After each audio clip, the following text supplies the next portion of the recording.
in Doylestown Township and maybe other townships, they have actually gotten people who specialize in scams to work for their department. And there was this wonderful woman who was employed by Doylestown Township to handle cases of spam. And actually, when we had gone in to see the police, the person in front of us had scammed badly. So contact your police department. And there were some forms and so on, but one of the things they told us was that if you're under Social Security and Medicare, we will refund. If nothing else, you will get that money back. The other part about that was really frightening about our scam is that somehow or other they were able to get the phone number for PNC Bank that handles scams in Pittsburgh. And so when we were trying to resolve the problem, we were talking to the scammers using that number, PNC number. So one of the things that we've decided is, you know what, we take ourselves and we go to the bank immediately, because we thought we were dealing to solve our problem with PNC Bank in Pittsburgh. And in fact, they had been able to loop around and use that same number. It's really a bit scary because they're very facile, very, very computer savvy. So, but your townships, the police, yeah, we're all ashamed on some level, but at the same time, don't hesitate to get the police involved, because they do have, at least in Doylestown Township, someone who specializes in that, who is your advocate. And that person helped us immensely. Yeah. Yeah. First of all, thank you for sharing. And I'm sorry that happened to you last year. I was not aware that police departments were starting to have that. So that's really good information for me to have. And I can. Not all of them. Yeah. But some. Yeah. Have someone who's designated who's really Right. One solution comes into Yeah.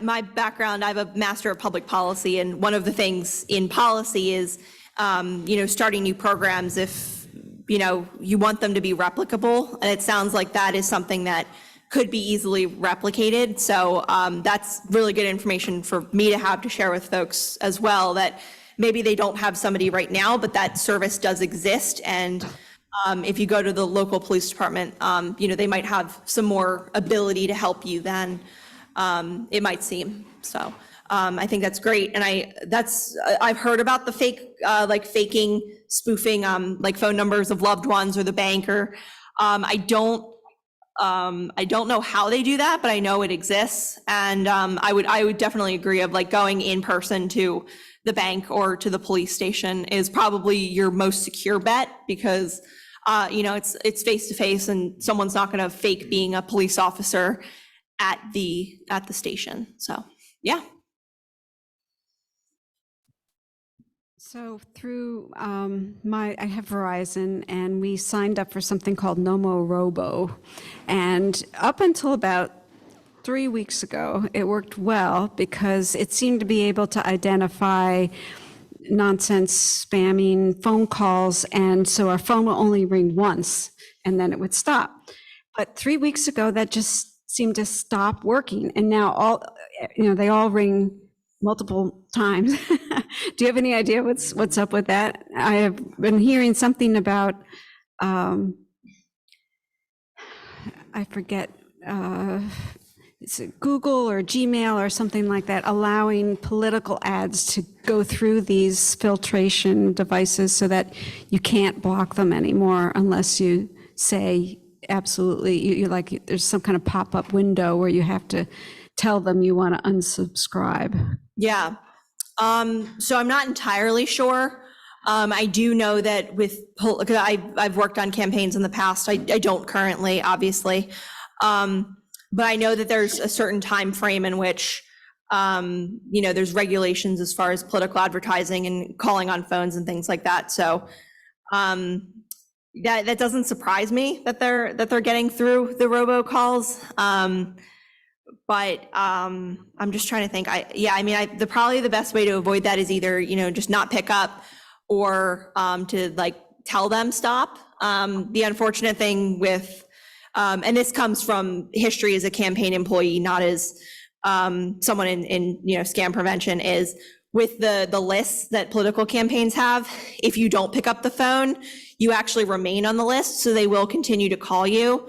So it's like if you're like okay with phone calls coming through until November 8th, like that's one thing. But if you want them to stop, the best way is probably like if you pick it up and you hear, vote for blah, blah, blah, blah, blah. Obviously, I'm not going to, endorse one way or another, but, to tell them, please don't call this number. They do have to take you off the list if you say that. So I'm trying to think if there's anything else. Because I guess those don't quite count as robocalls. A lot of times that is a person like calling from a cell phone or a landline or, usually like a flip phone or a smartphone. Yeah. So you were talking about, and Jerry confirmed that, look at the email address when you're getting in there. However, our whole congregation got an email from our minister's legitimate address. And it said that, they were doing a drive and he was asking for gift cards. Now, it didn't sound like him, so I was suspicious. However, and he intercepted it in time. He found out and he sent, however, there are people in our congregation who do give gift cards to us in our Peace and Justice Committee, because we in turn give them to the charities that we support. How do you prevent? I suppose the answer might be that if anybody ever asks you for money at all, always,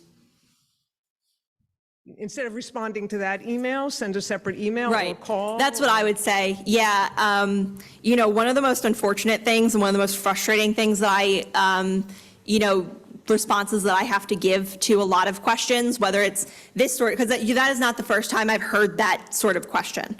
Or why am I, I'm on the do not call list, why am I still getting calls? All of these sorts of questions. It's frustrating because, like I was saying, the scammers are not here to follow the rules. They see what the rules are, they see how the rules are updated, and they learn how to circumnavigate that. So spoofing phone numbers and spoofing emails is one of the more recent and frankly really dangerous ways that they do that. My best advice would definitely be to be vigilant and, let's say it's from, I don't know, John Smith, asking for gift cards for for a food drive or something. And, so just email John or maybe even forward John the email and say, hey, was this from you? It's frustrating because we want to trust, we want to help, we want to, we think that these are the people that they are. This is just much more of a recent issue that I don't have the perfect answer to that one.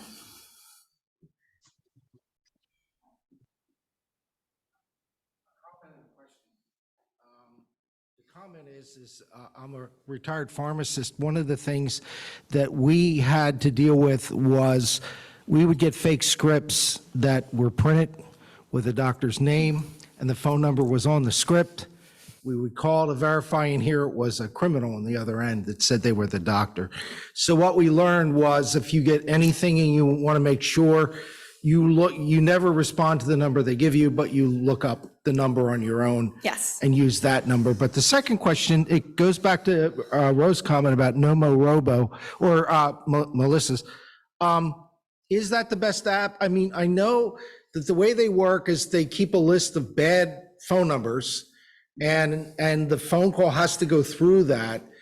You had a very good recommendation. What was the name of that place for charities again? As far as Pennsylvania, Yeah. it's the Pennsylvania Department of State. I forget, I'll send you the No, link. yeah, you had the name though of Oh, a the one for like overall, it's called GuideStar.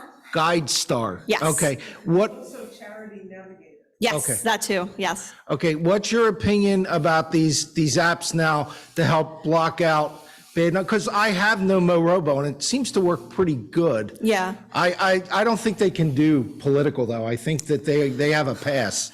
Yeah, so So, my understanding is that political apps and, not apps, I'm a little mixed up right now, that political calls and campaigning does not fall under that. It's a different category of calls with different regulations. But as far as apps, my office is actually not allowed to endorse one thing over the other. Oh, okay. But That's I would say if anecdotally, it seems like a few of you have said that Nomo Robo works. I mean, I think it's an option to explore. And if there's other ones, then I think Okay. the best way to do that is probably just like what we would recommend is like no more Robo or, block robocalls reviews and search that on Google, and you can get all sorts of like feedback from people Okay. sort of in real time too. I forgot about that. You're not allowed to endorse. Yeah, it's all good. No worries. So I have a quick question. I'm not going to go into all the details, but so if you get, let's say you have some money taken out of your bank account and somebody scams you, right? Firsthand experience. Go to the local police, they actually track down who did it, got their name, actually talked to them. They were in another state. Local police said there's nothing more we can do. Is that normal? I'm actually not sure. I don't want to give the wrong information on that. I feel like I've heard that situation from other people. But I don't really understand why, if it was a crime that was across state lines. See, that's the thing. It's like, I feel like, and this is my understanding, I could be wrong. So I don't want to necessarily say something that, I'm stating as fact, but I feel like that would be brought up to either like, state troopers or like some sort of federal law enforcement, because it's across. So like, I would say, yes, it's probably true that there's nothing more the local police could do, but I don't see why it wouldn't be under the jurisdiction of someone else.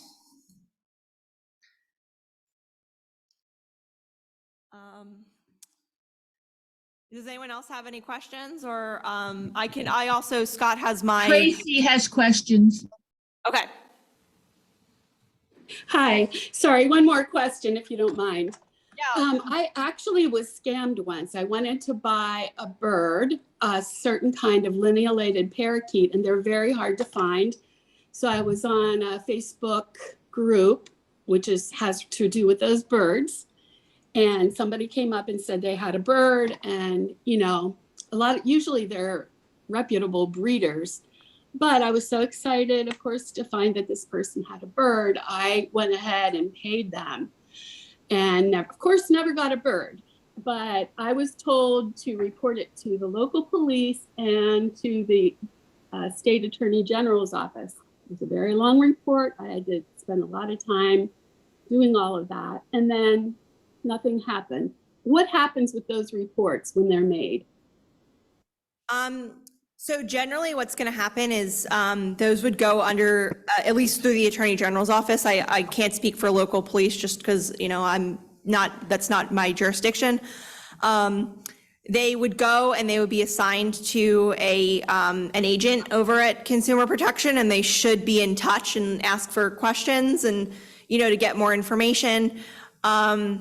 If they haven't been in touch, I would definitely encourage you to give them a call and just see if there's a way you can check in, especially if you have an agent's name that has been working with you. My experience, I had to do a consumer protection claim a while ago, was that they were very in touch with me via both phone and email. So yeah, I would definitely follow up. The thing is too, unfortunately, with some of our departments, there has been some turnover. So it's also entirely possible that, and I'm not saying this for sure, obviously I don't know, but maybe that person left, they retired, or they got a new job or something, and it might have been switched to someone else. So I would encourage you to, follow up. Okay, thank you. Of course. Yes, that's it. I want to thank you again. Thank you very much. Of course. I do think it would be helpful if you do have some literature, if you could drop it off. Yes. I won't be the best way because I know the doors are always locked. I think some of your literature would be helpful. Yeah, I'll email you because it's in, I have my, because we're nearby. Like I said, I live down the road. I have my personal car and all of my brochures are in the work car that's in Norristown. So I should be using the work car at some point this upcoming week. And I'll get stuff and I'll be in touch. We'll figure out a time. Okay. Yeah, because this is less than 10 minutes away from me. It's really not a problem. Thank you so much. Yeah, of course. Thank you. Thank you. Okay, this is the end of the Zoom meeting. I think I'm going to stop the stream.